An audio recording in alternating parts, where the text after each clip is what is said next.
Salut les Bat-fans, je te souhaite un superbe Bat Halloween. Alfred a cherché longtemps et a fini par sélectionner l'histoire idéale pour ce mois d'octobre. Tu la retrouveras dans le tome 4 de la série Batman Gotham Aventure. Je vais te la raconter en intégralité. Installe-toi confortablement, prépare ton Batmug avec du jus de citrouille et on se retrouve à l'intérieur de l'histoire.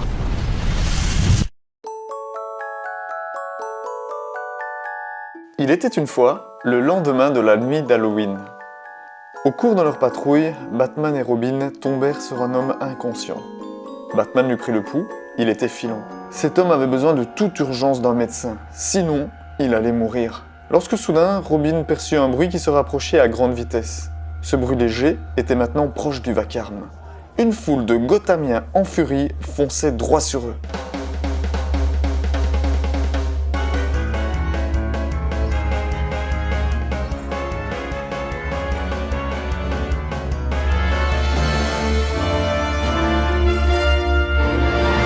Batman et Robin s'échappèrent in extremis, emportant avec eux l'homme malade. Rien, non rien, ne semblait arrêter cette foule. À l'hôpital, les patients étaient eux aussi en délire. Mais que se passait-il? Batman accosta une médecin. « Excusez-moi, ce patient aurait besoin de vous, je crois. » La docteure répondit à Batman avec amusement. « Plus que tous les autres, d'après vous ?»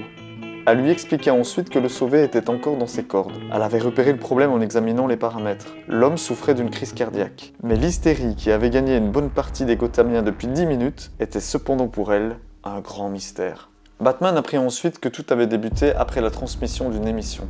Nos justiciers ne l'avaient pas vu, mais Gordon avait une copie au JCPD.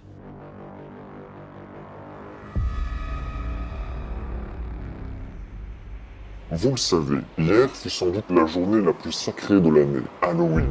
Pour vraiment en profiter dans les règles, j'ai pris la liberté d'exposer la majorité de la population de la ville à ma nouvelle potion. Virtuellement, chaque homme, femme et enfant sera bientôt affecté par la terreur la plus puissante qu'il ait jamais connue.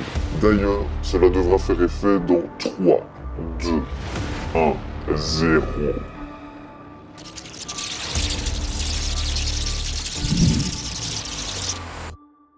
Dans la Batcave, nos justiciers examinèrent les images des caméras de surveillance. C'était inouï. Le plan de Jonathan Crane avait visiblement fonctionné à la perfection. Une seconde après la diffusion du message, les Gothamiens avaient été épris de folie. Mais quelque chose intriguait Batman. Il n'avait trouvé aucune trace de toxine dans le sang des Gothamiens. Le mode opératoire semblait être différent. Pendant que Batgirl et Nightwing tentaient tant bien que mal de sécuriser les rues de Gotham, Batman et Robin envisagèrent différentes pistes. L'épouvantail aurait-il contaminé les réserves d'air ou d'eau?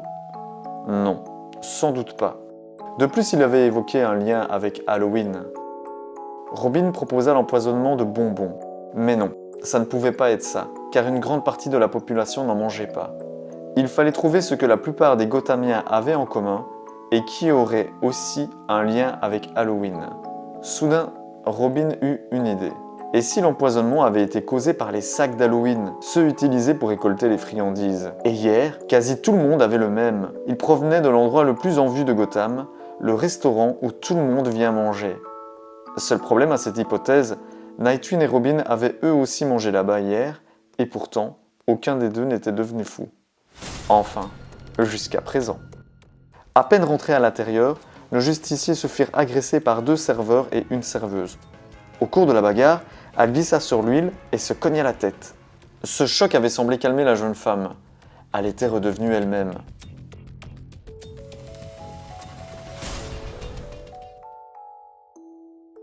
Un peu plus tard, au-dessus d'un immeuble, Batman et Batgirl regardaient l'hystérie collective qui ne faisait qu'augmenter. Batman eut une idée. Il s'agissait clairement de la plus belle réussite de l'épouvantail. C'était son chef-d'œuvre. Il ne devait donc pas en manquer une miette. Il devait forcément se trouver à un endroit où il pouvait observer tout Gotham. C'était là qu'il fallait chercher.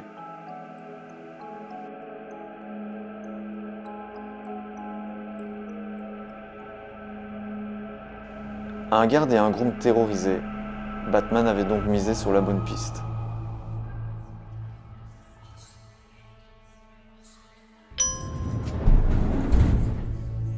C'était un plan très ingénieux, déclara Batman, lorsqu'il trouva l'épouvantail sur le toit de l'immeuble. Je n'ai pas compris directement, continua-t-il.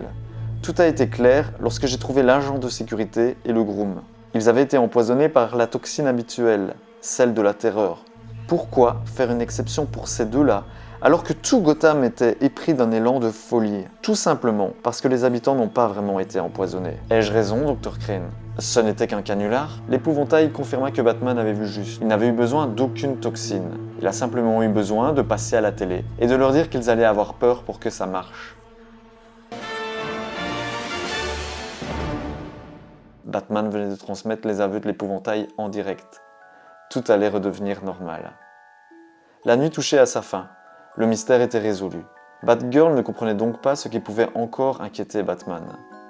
Il ne semblait pas satisfait. « Pourquoi le serais-je » lui répondit-il. « Tous les habitants de ma ville ont perdu la raison en regardant un fou à la télévision. Et ils ont retrouvé leur calme quand ce même fou leur a tout expliqué. Les gens s'étaient comportés comme des moutons. Et cela contrariait Batman. Ils ont cru ce qu'ils ont vu à la télévision. »